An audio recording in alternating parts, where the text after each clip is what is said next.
Hey there, this is Sean McGowan for Acoustic Guitar Magazine. Today we're going to revisit a classic article. This is 30 Ways to Improve Your Acoustic Guitar Tone. This was a lot of fun putting this article together.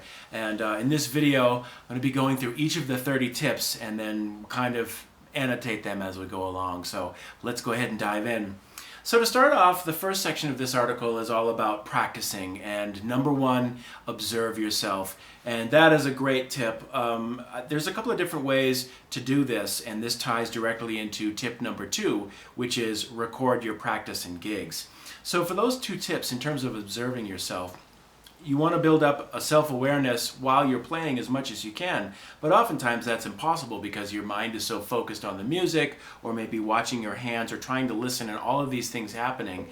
And it's just not really the ideal situation to really take a look at yourself and observe your tone and your playing and your posture and all of these things that everyone else quite literally experiences.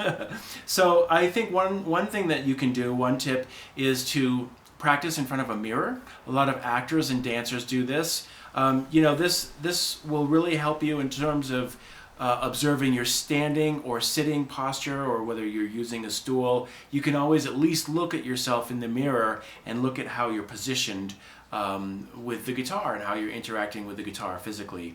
That will take you only so far. I think it's even better to video record yourself. Just record yourself on your phone and take a look at yourself and listen to yourself, more importantly. So a couple of different ways you can just take a video of yourself, and then voice memos or something comparable is a great feature to really spend 100% of your attention on how you sound.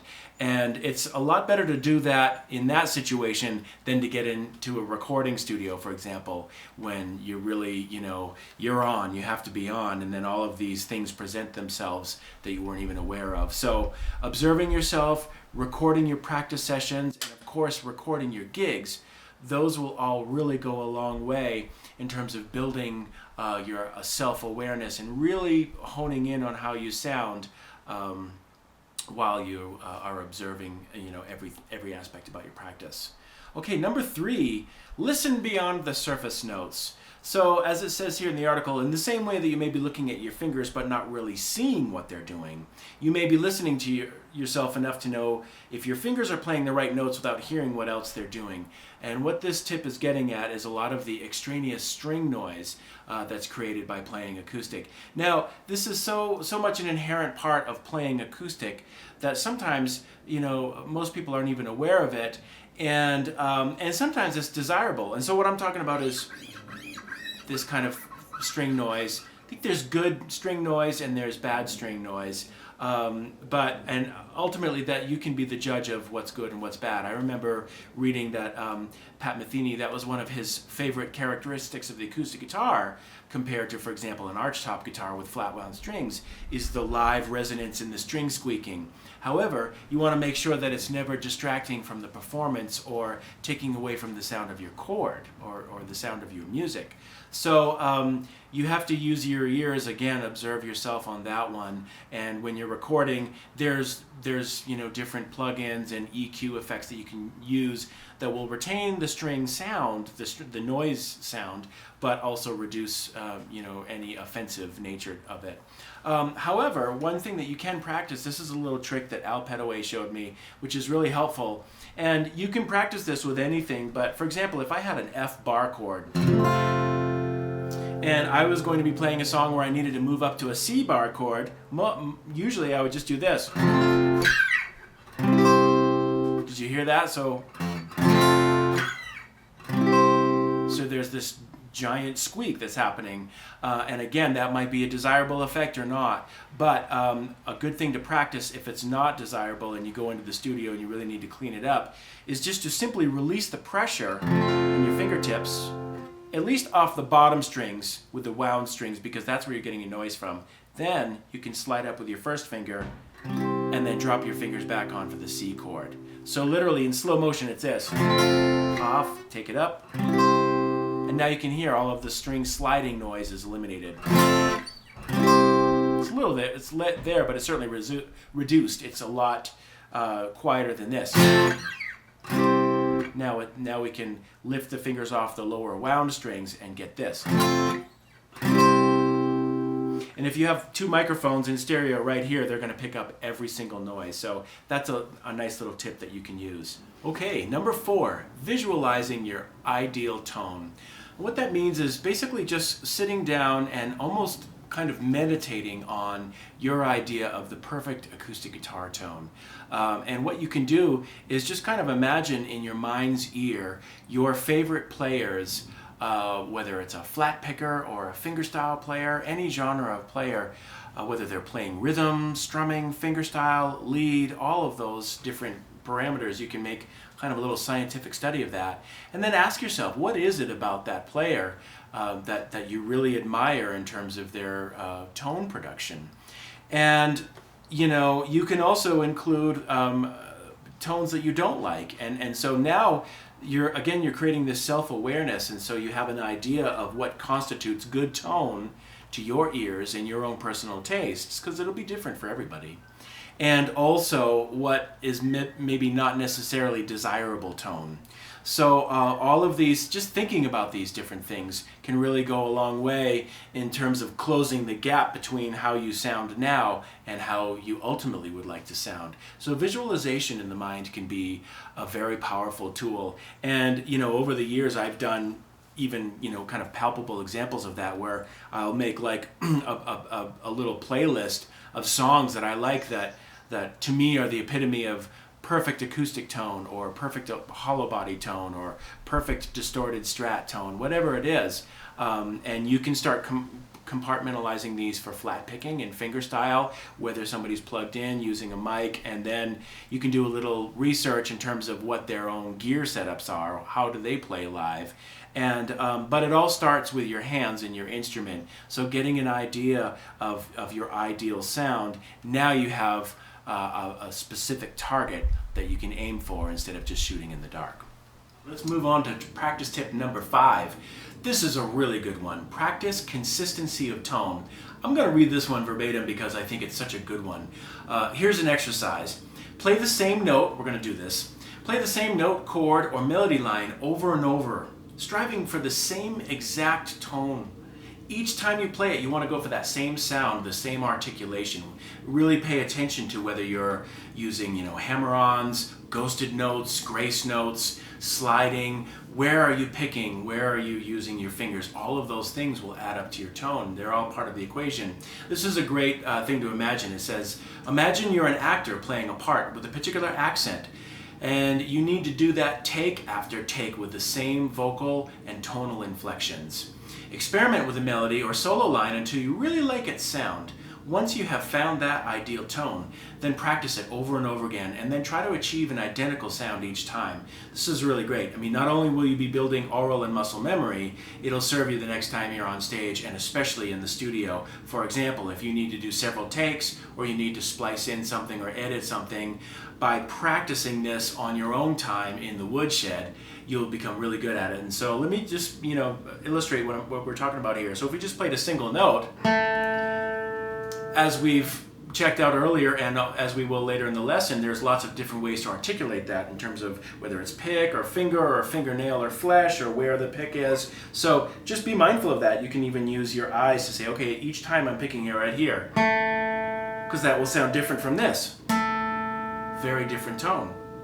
That's another very different tone. So these are drastic examples, but the idea is that you want to look exactly where your pick is, and then listen to achieve that same tone over and over again. You're not scraping it, you're not obviously doing anything like that. It's very smooth, over and over again. So see if you can play the same thing 5 or 10 times in a row. Same thing with a chord. And then again, make sure that the notes aren't buzzy, you're not getting there's no like weird, buzz or wrong strings played or anything. It's nice and smooth. Even tone over and over again. Experiment with different movements. Maybe I'll move this way towards my left knee. Gives a different sound. Maybe I'll go back this way, kind of do a back rake. Maybe I'll add in that E string. No, like that. Maybe I'll just do a straight on down strum. Sounds pretty good. It all depends on the sound and the tone you're going for. So do that over and over again. And then finally, if you had like a lead line that you were doing on somebody's song, you know, maybe it's like...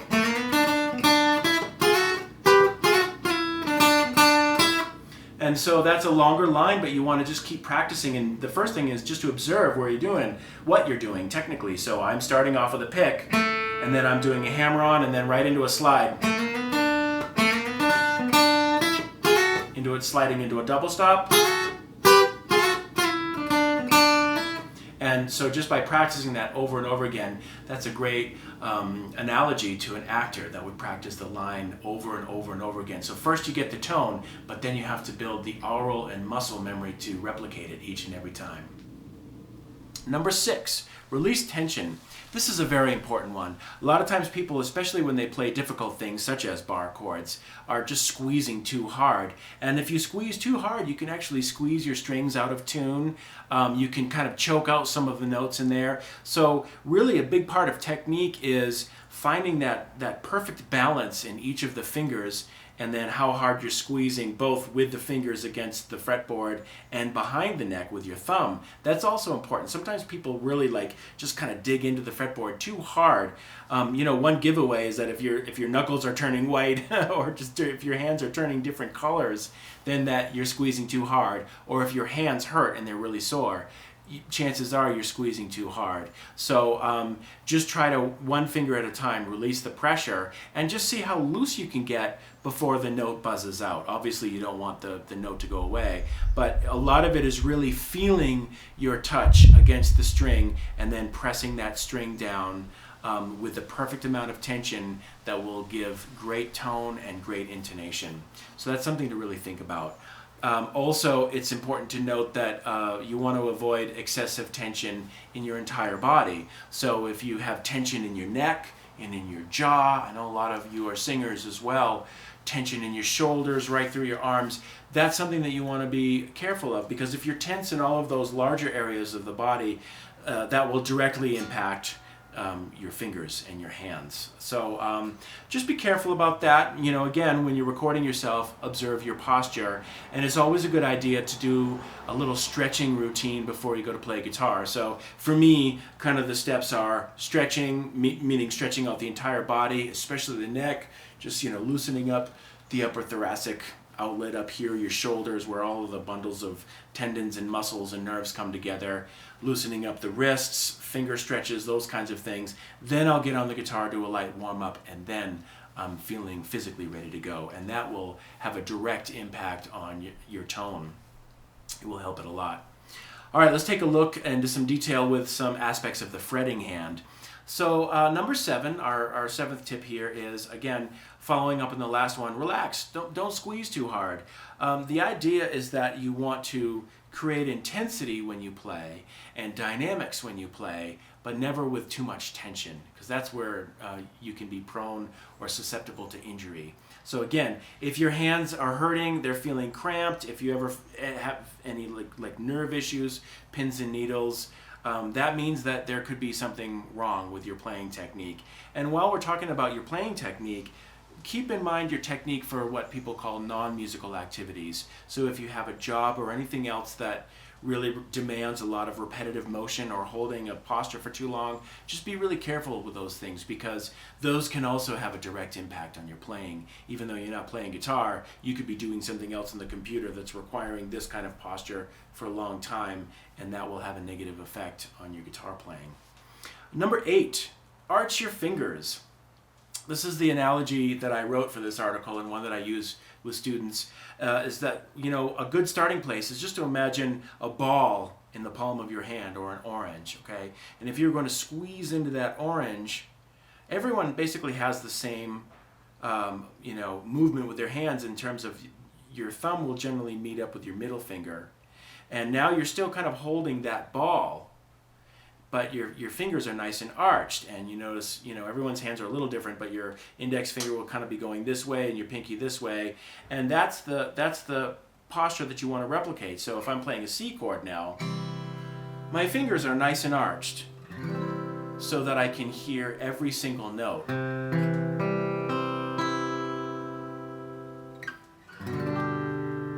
all of the chords that you play, you'll always kind of retain that same basic posture of holding that ball or that orange, and the thumb will kind of be, you know, up like this, giving you support behind the neck. But you want to avoid flattening the fingers unless it's a special circumstance like a partial bar or something like that. But for the most part, you're playing a D, you want to have these nice arched fingers. Okay, and we'll expand on that in another one of these tips. Number 9, play on your fingertips. So with any of these chords that I just played, of course, the string is meeting right around the tops of your fingertips. So you don't want to be playing on the pads of your fingers. Again, sometimes there's exceptions to that, like if you're playing, you know, like an A-shaped bar chord, that will happen. But for the most time, for most of the time, you want to be playing on your fingertips. And this is especially true when you play a lead.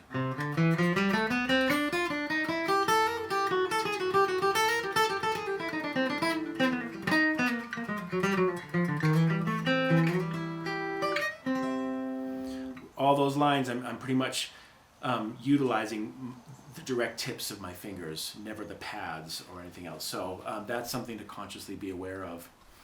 Number 10, place your fingers directly behind the fret. This is a good way to get a good tone. Of course, if you play on top of the fret, you'll buzz out, right?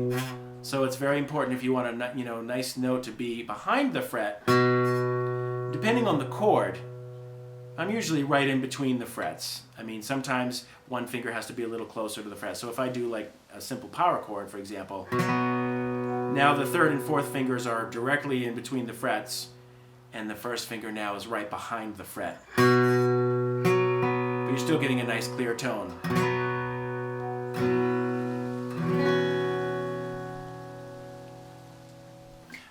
And careful not to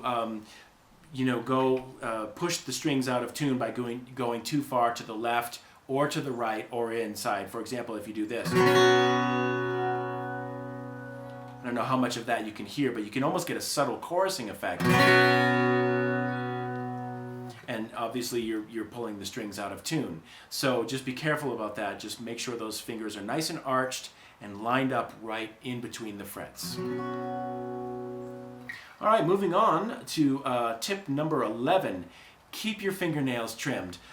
With the fretting hand, this is of utmost importance, but you never want to have your nail long enough so that it just gets in the way or gets stuck on the string. So that's one of those tips that can really be helpful. I've had some students over the years that don't clip their fingernails on their fretting hand regularly, and they're getting lots of buzzing, and it's uncomfortable, and having long nails forces them to have bad finger posture. So that's something to be aware of. And as it says here in the tip, keep some nail cutters in your gig bag. Go to the drugstore and buy 10 fingernail clippers and keep them in all your gig bags, so you'll never be without them. And whether you're working on your hands for your nails for your picking hand, or especially for your fretting hand, it can literally ruin a gig if your nails are too long or if they're not just quite right. So, or if you have a hangnail or something like that, just having a set of clippers nearby will be a lifesaver and a gig saver. Number 12, practice long tones. This is something that a lot of other instrumentalists do. For example, string players such as cellists, they'll practice holding these long tones to really build their tone, as well as their sustain and also their intonation. Horn players do the same thing, but guitar players don't, because the guitar is such an inherent percussive instrument like the drums. So one thing that you can do is really listen to your tone by playing a note and over and see how long you can sustain it. And I'm just going to play it.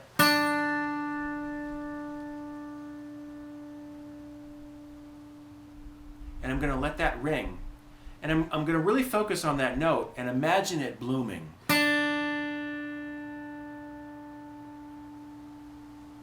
Electric players do this all the time, especially with some distortion on there, but it's really important for acoustic players to do it as well, because now you can hear, I don't know how much will translate now through the microphone, but as the note blooms, I can start hearing all of the harmonic overtones. And then I might just experiment by playing other notes. And we're going to get into this in a minute, but also, of course, you can experiment with different areas or different ways to pluck the string. But for now, you just want to focus on a real long tone. Maybe even time it. See how long that tone can be.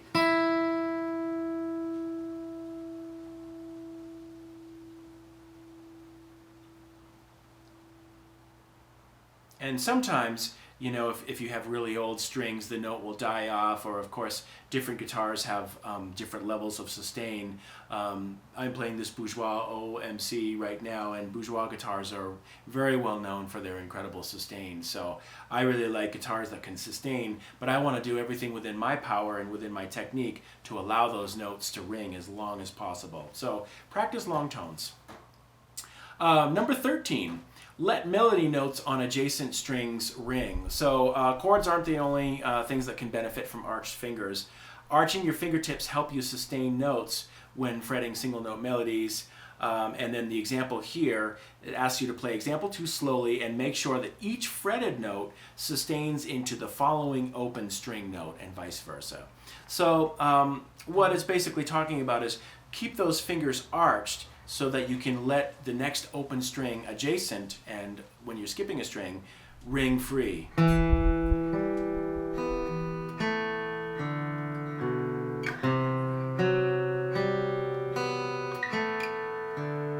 So I've just played through the example very slowly.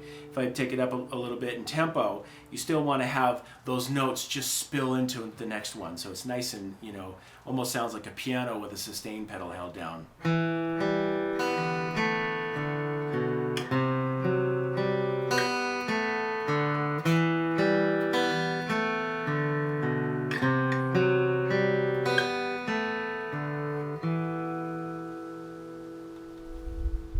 Okay, and then in the next examples 3A and 3B, this goes with number 14, which is all about controlling the end of the note.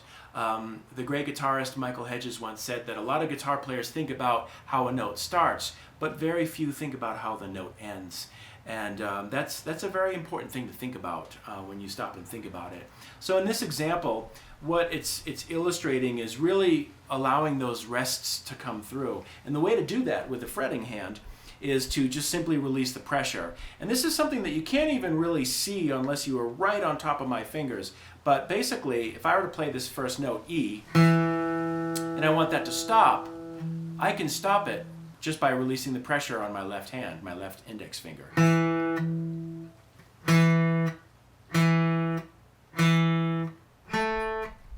So my fingers are actually not even leaving the string. I'm not doing this because now I'm pulling off to an unwanted note, and that gets back to the earlier tip about extraneous noise. So I'm just simply releasing pressure. So if I were to play example 3A, what I want is one note and then that same space of rest. So it'd be something like this.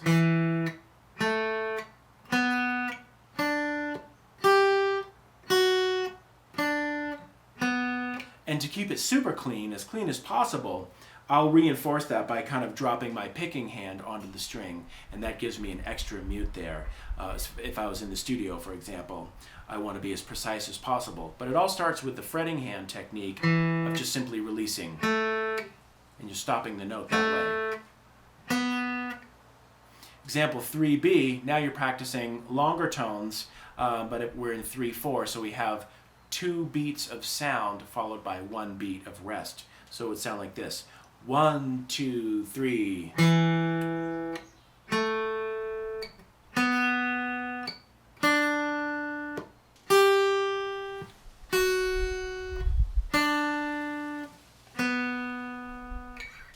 And again, I'm just simply releasing the pressure with my fretting hand. Okay, number 15, keep your hand in position. When moving up and down the fretboard, keep your hand in one position at a time, moving quickly to the position you need and remaining there until it's time to move to the next one. So this is all about kind of economy of motion.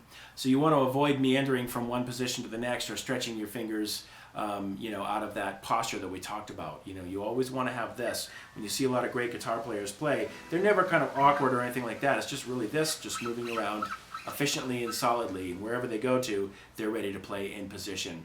And by the way, a quick definition of in position is basically where your index finger is on your fretting hand, So you'd have fingers 1, 2, 3, 4. And then if you need to, your first finger can stretch down 1 fret and your pinky can stretch up 1. So that gives you a pretty good span within one position, so to speak. Okay, so that will feed directly into number 16. This tip is called control flyaway fingers. So in the example here, we're going to start off with our holding the orange posture, and we're just going to play this exercise. And as you play this very slowly at first, you realize you want to have your fingers move the smallest amount of motion as possible. So try it super slow. And not this, for example. That's kind of an exaggeration, but a lot of people, especially between the 3rd and 4th fingers, those are hard to control, so a lot of times you see this. You want to avoid that. You want to have just this nice smooth motion.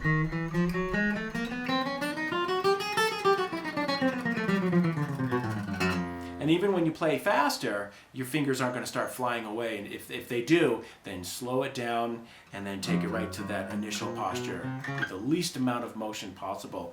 There was one of those Mission Impossible movies from years ago with Tom Cruise in it. There's this one scene where he's trying to steal a diamond or something, I remember, and there are all of these laser beams in the room. And I remember having conversations with my students about, just imagine one of those laser beams was right here, and then if your finger accidentally flies away, then hitting the laser beam and getting burned. So you can try to imagine almost like a rope or a thread or some sort of a barrier right past your knuckles that you don't ever want your hand to cross that invisible line, and that will keep your fingers nice and arched and control the flyaway fingers. All right, next up we're going to take a look at some tips for fingerstyle tone. All right, let's take a look at some of the fingerstyle techniques and tips that we have for better fingerstyle tone. So picking up where we left off earlier with practice tip number 17, this one is all about practicing large and powerful arcs, meaning the arcs with your fingers with a free stroke. This is something, I wrote this tip, and this is something that I learned years ago from fingerstyle jazz guitar great Tuck Andrus, and he would talk about he would practice these large sweeping motions when he practiced just simple fingerstyle exercises. And you can start off by doing this just with open strings, but the idea, the basic premise behind this tip is, instead of trying to get a tone from the very tip of your finger from this joint down, you have more power if the movement comes from your knuckles, because this is larger, so you have much more power and momentum by moving the whole finger when the movement is originating from this instead of just a little kind of plucking on the string with this. I've had a lot of students that they're used to playing with a pick, and when they switch to fingerstyle, they play these little kind of little strokes instead of larger strokes. And the goal in this exercise isn't necessarily to be super clean, but rather to develop these large sweeping arcs with your fingers. And a great way to do this is to play simple double stops as notated in examples 5A and 5B. So here's 5A, just starting with some double stops, taking a simple scale, double stops on the strings.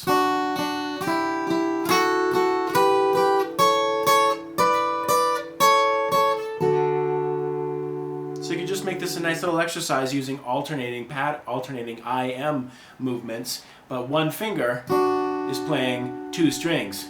So we have I, M,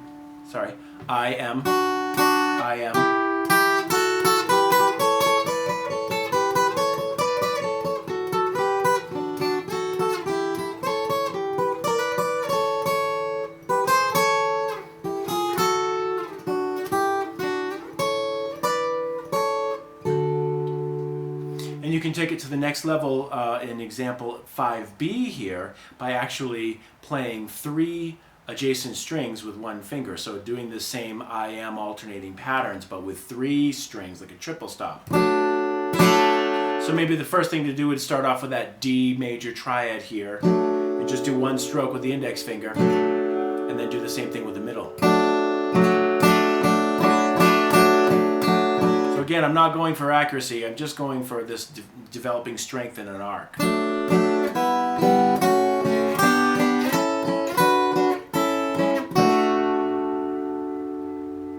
it's kind of a cool technique to use once in a while, but in the meantime, as a practice exercise, it will really develop the strength in your right hand or in your picking hand, and also really work on developing a powerful arc. Number 18, align your wrist and hand. So this is all about keeping a comfortable posture, and again, everyone's body types are different, you know, and we all have different lengths in arms and hands and all of that. But generally speaking, you want to find a balance, preferably around 30 to 40 degrees towards the guitar. But the whole idea is that, generally speaking, you don't want to have any problems with carpal tunnel syndrome, which is essentially if you adopt a posture that's like this, now all of the nerves that pass through the area through your wrist and the tunnels, the carpal tunnels, which you could just imagine, they're literally like tunnels, right? And the nerve is inside the tunnel. And when the tunnel gets inflamed, then it pinches the nerves, and then you have sensations ranging from pins and needles to pain, and it can hurt a lot. So the idea is to keep your hand and wrist nice and straight and smooth, and just when I play, I just kind of drop it right into the body of the guitar on top of the strings. So I'm not playing like this, but rather it's very natural. So I would encourage you to try that. Just take your arm and swing it, just like a turntable, right? This is the arm with the needle on the end, and you just drop it in on a record, and then you're poised and you're ready to go.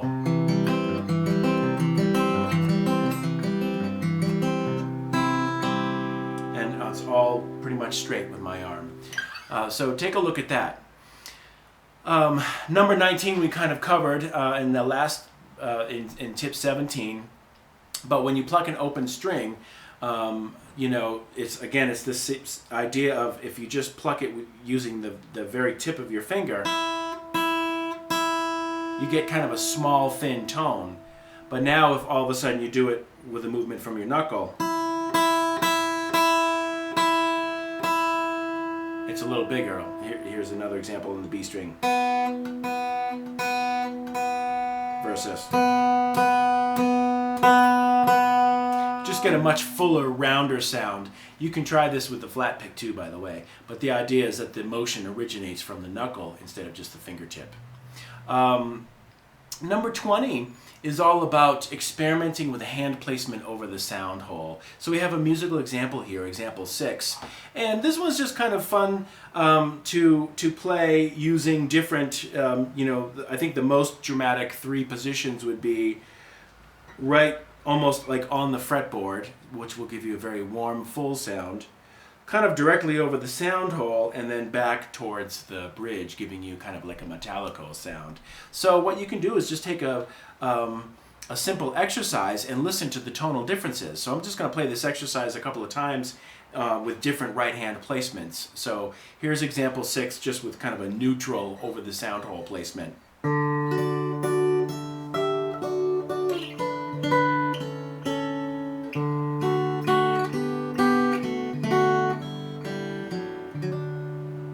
Now we can go for a much more bright, kind of metallic, crisp tone by just moving back towards the bridge. And keep in mind, actually, I don't have any fingernails on my right hand, so I'm already operating with a warmer tone compared to somebody with nails.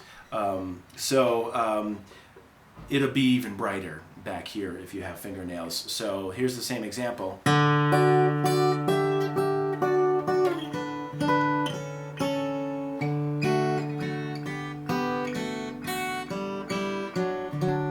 Versus over here on the neck.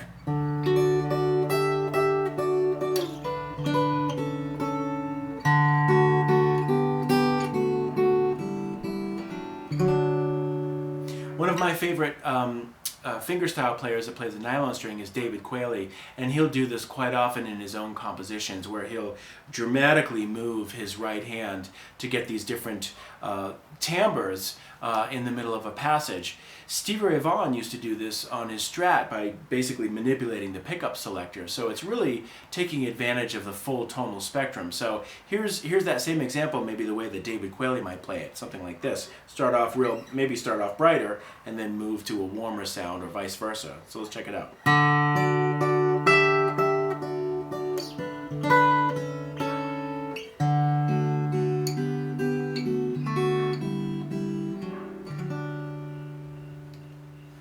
So you can get quite a tonal shift by just the movement of your right hand. Number 21, nail length and care. Well, I'll opt out of this one because, as I just mentioned, I don't have fingernails. But just looking at the tip real quick, it's a very subjective topic, indeed, but well worth explaining. So, you know, classical and nylon string guitarists, of course, they use their nails. However, historically, there have been some classical guitarists from Latin America who do not use fingernails. In fact, Andres Segovia is really credited with kind of this more modern school of nail shape and length. Contemporary players usually use a blend of flesh and nail, but again, it is extremely subjective. I play a lot of fingerstyle jazz guitar on arch tops, and for me, I don't have very good natural nails. I've tried growing them. It never really worked for me, and I never really wanted to have acrylic nails or you know, ping pong, everything under the sun. I have very good friends that are constantly maintaining their nails. So again, that's a personal preference. But for me, I was surprised to learn a while ago that some of my steel string acoustic guitarists, some of my favorite acoustic steel string fingerstyle players, didn't use any nails. So Lawrence Juber, for example, Tommy Emmanuel is another one. And of course, I mentioned Tuck Andrus earlier. None of them use nails, and they all get great sounds. So in my own case, I don't have nails, but when I do gig, I will use amplification to help reinforce that, because I could never get a fully acoustic sound without nails playing a nylon string, for example. However, with an internal microphone and a pickup system and an amplifier, you can use the EQ and volume to compensate for any deficiencies you have by not having fingernails. So again, that's something that's a very worthwhile study and something to think about. Number 22, practice dramatic volume exercises. So the idea behind this exercise is to practice these kind of this flow of crescendo, louder and louder and louder, and then decrescendo.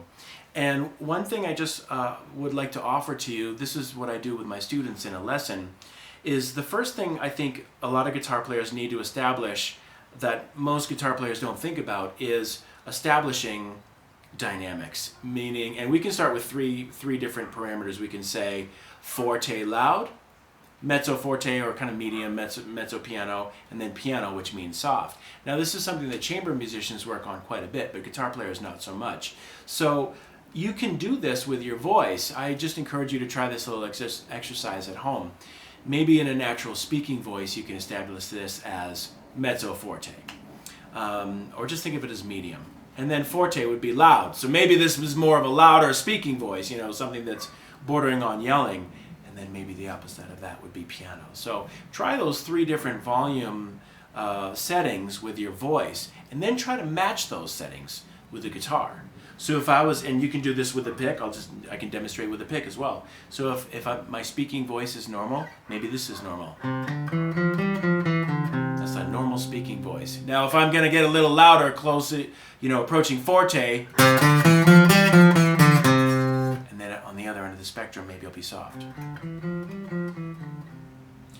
And you can do that, of course, with your fingers or with a pick. So the idea now with this crescendo is that you're starting at this level of piano, and then you're gradually moving it up to speaking voice, and then getting louder. So it might sound something like this.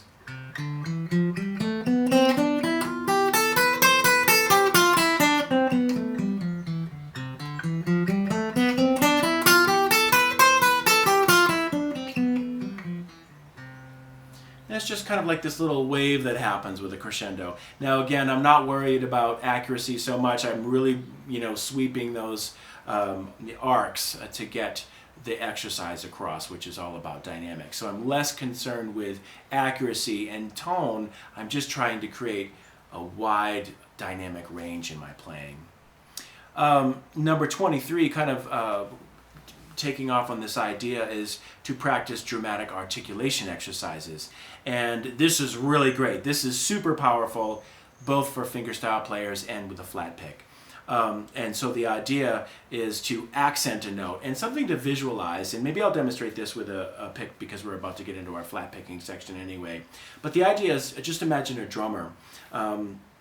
and say that drummer is working on a practice pad, and they're just simply practicing right, left, right, left, right, left, right, left. So we can adopt that to either I am as a fingerstylist, or with a pick, down, up, using alternate strokes. So the whole idea is to have one dynamic and then really accent one. So a lot of times drummers will do this, and it's really more putting just a little bit more energy as opposed to, you know, going really far away from the drum. So if you take a look at example A, I'm gonna grab the pick here. So the idea is to maybe start off very soft,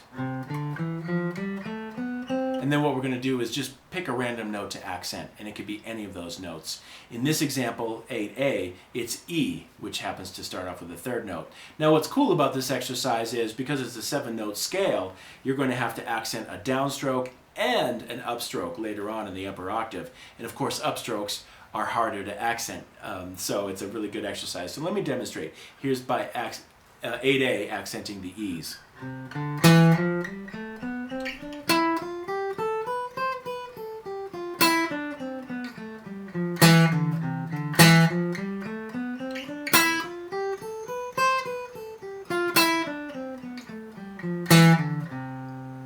Taking it a step further, in example 8B, now we're accenting 2 notes. In this case, E and G, but again, you could pick any combination of 2 notes. And this is really good because they flip. You know, you might have down, up, and then the next ones will be down, up, down. So here's example 8B with the same idea.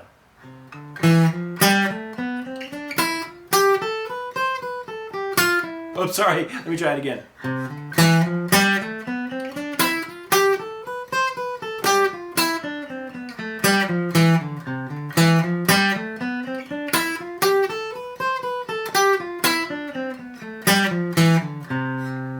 So it's quite a challenging exercise, and it's a lot of fun to do, but boy, if you can practice getting these dynamic shifts loud and soft in your picking, you'll notice a huge difference in your ability to execute lines the next time you go to play a fiddle tune or something like that. All right, let's take a look at some of these flat picking tips to improve your acoustic tone. We're going to pick up where we left off now with example 24, and I hope that you've realized by now that, of course, a lot of these concepts, or all of these concepts and examples, are applicable to both fingerstylists and flat pickers. But let's take a look at the flat pick here. So I love this quote. The great jazz guitarist and incredible flat picker Johnny Smith always said that his pick was his tone control. And that is so true. And this first tip addresses that. The tip is move your hand closer to or farther away from the bridge. But again, like we discussed earlier in one of the fingerstyle tips, we can start anyway by looking at or listening to the tone that's achieved in these 3 general areas, kind of like at the front of the sound hole, almost on the fretboard here, kind of in the middle of the sound hole, and then back closer to the bridge. Now, my favorite dynamic guitar players use all of these areas, but generally speaking, it's good to have a home base, you know? And most flat pickers will tend to kind of favor, again, it's subjective and it depends on your pick and your style and your guitar and all of that, but most flat pickers that I've seen up close will kind of favor this area right off the back of the sound hole here and just get this basic.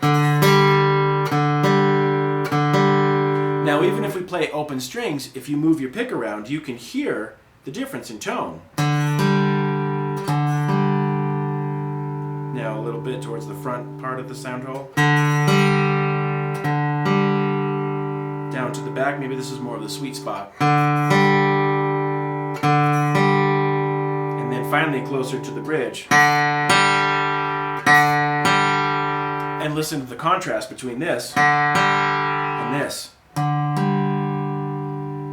If you're going to achieve that contrast by using EQ, that's a lot of knob turning that you're going to do. I mean, that's a huge difference in tone if you were going to analyze that and achieve that difference with using EQ. So it's always a good idea to have the most control over your EQ right here in tone control center with your hands. So, you know, you can try playing passages such as the one in example 9 by playing it in different areas of the neck.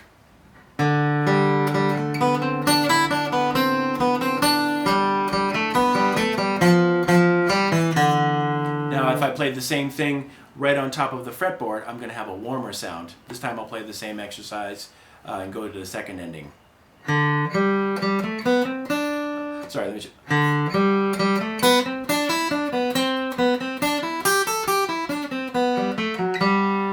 So you can hear it's a much warmer sound.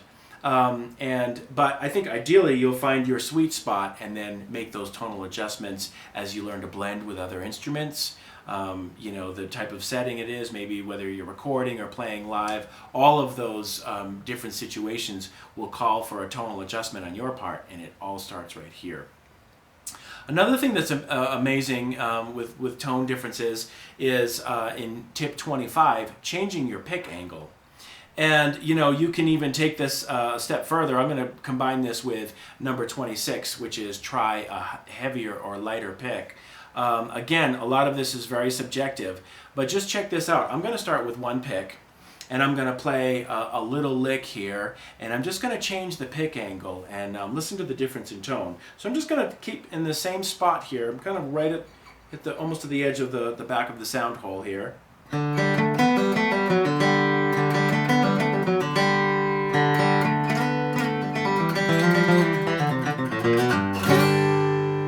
Now I'm just kind of using a neutral pick angle there, just, you know, straight up and down. Now if I adjust it a little bit, listen to the difference in tone.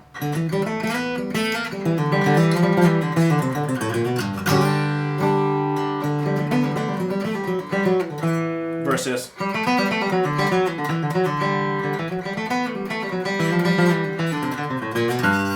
I'll turn it a little bit. This is more of a kind of a jazz musician's way of holding the pick, and you can hear it warms up the sound. So that might be something that you know, that would be very attractive to you. And I didn't even change the position here, so there's a huge difference in tone in just the way you adjust your pick. I could go the other way and listen to how that sounds. Here, straight on.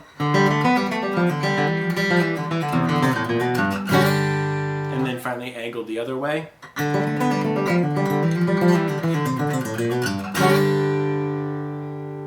Warmer, maybe a little less defined, but it's really important for you to experiment that. And then when you take that, you know, take into account that as well as changing different picks.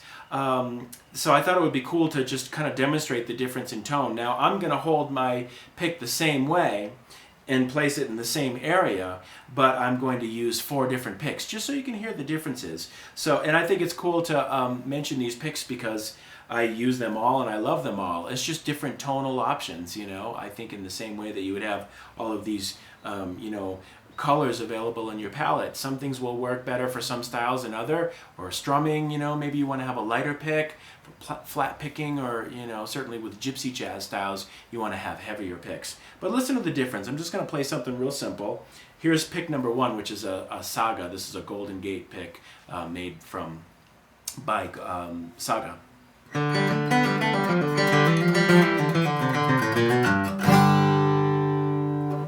Now I have a Dunlop pick. This is the one with the alligator on it.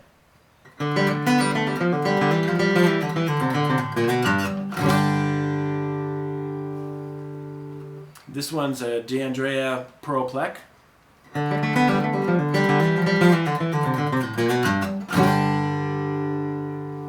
And then finally, this is a larger pick, larger triangle style. This is one of the Blue Chip.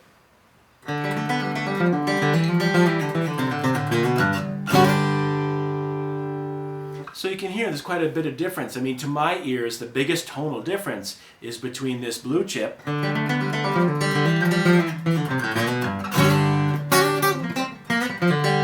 then the Pearl-Plec.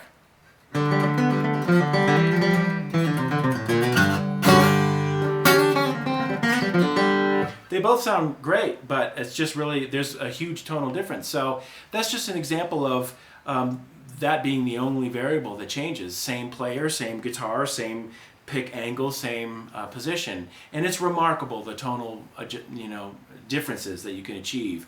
So I recommend getting as many different picks as you can get a hold of, and then really find the ones that best suit your style in the different styles of guitar and music that you'll be playing. All right, number 27, use rest strokes. So a rest stroke is in classical guitar is when you actually pluck the string so that your finger actually plucks not only that string but comes to rest against the string above it or below it. So in example 10A, we have rest strokes. When we're playing the C chord here, what I'm going to do is when I pick that C, it's going to go right over the A string, the 5th string, and crash right into the 4th string. And it just gives you a larger tone. That's a free stroke. Rest stroke is. Just gives you more power because you're kind of crashing down into that. So with this example, with playing, you're playing rest strokes on the bass parts, right? So you've got bass.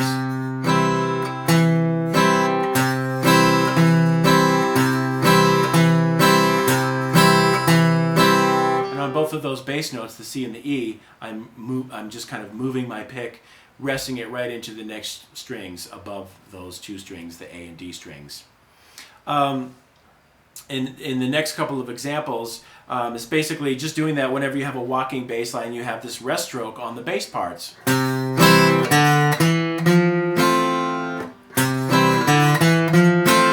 Just gives you a little bit more body and definition to your notes, you know. If I didn't use rest strokes, it'd be something maybe like this. You know, and it's almost like I'm kind of tiptoeing through it. But this, you know, you can really get a well-defined sound.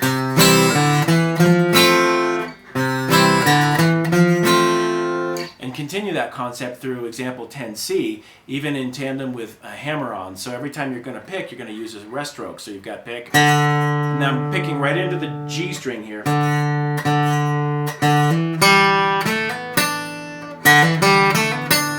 And all my picks, by the way, are downstrokes, so they're very powerful and very clean.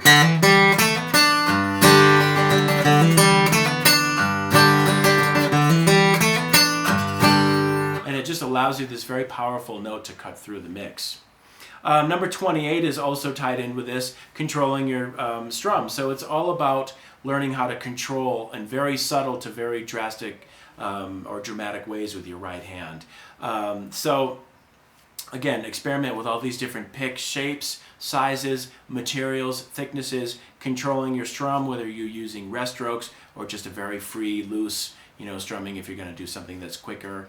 And number 9, find your tone ceiling. So as it says here, most flat picking guitars, especially dreads, need to be hit fairly solidly to produce the best tone. So experiment with the tone ceiling of your guitar. So that means in the same way that earlier we found this kind of like, you know, the high points and the low points of dynamics within your playing, figure that out with your own guitar. So for example, this is an OM. And if you have an OM, you might have an OM and then a dreadnought, and then maybe a different shape or sized acoustic. They're all going to play a little different. And that's what, these are the things that can drive us crazy, but can also be really a worthwhile pursuit. Because even if you get your sound totally happening on a dreadnought with this particular pick, with a particular stroke and angle and all of those things, it's going to be completely different for another guitar. And that's one reason why a lot of session guitar players, particularly in Nashville, for example, when they're on a session, even if it's just acoustic strumming or maybe a little fingerstyle passage or a lead break, you know, they'll have like a triple O and an OM and a dreadnought ready to go, and maybe something else, because they'll all sound differently and get a different timbre. So your tone ceiling and your parameters of tone are very important. And then finally, this last little tip here, number 30, try bracing lightly with your pinky. You know, if this is a subjective thing, but it goes again with right hand posture, and all I would personally offer is just experiment. So again, a lot of players like to use their pinky and maybe even their ring and pinky fingers on their picking hand as kind of a little anchor. Now you want to be careful not to, like, you know, press too hard, because that will dampen the top of the guitar and also force excessive tension or create excessive tension. But it's okay if they're just kind of hanging out there. It could be nice. It's almost kind of like a little brace there. So if you're doing, you know, some people prefer to have a completely floating right hand. And you can hear even that sounds different from anchoring my pinky and ring fingers.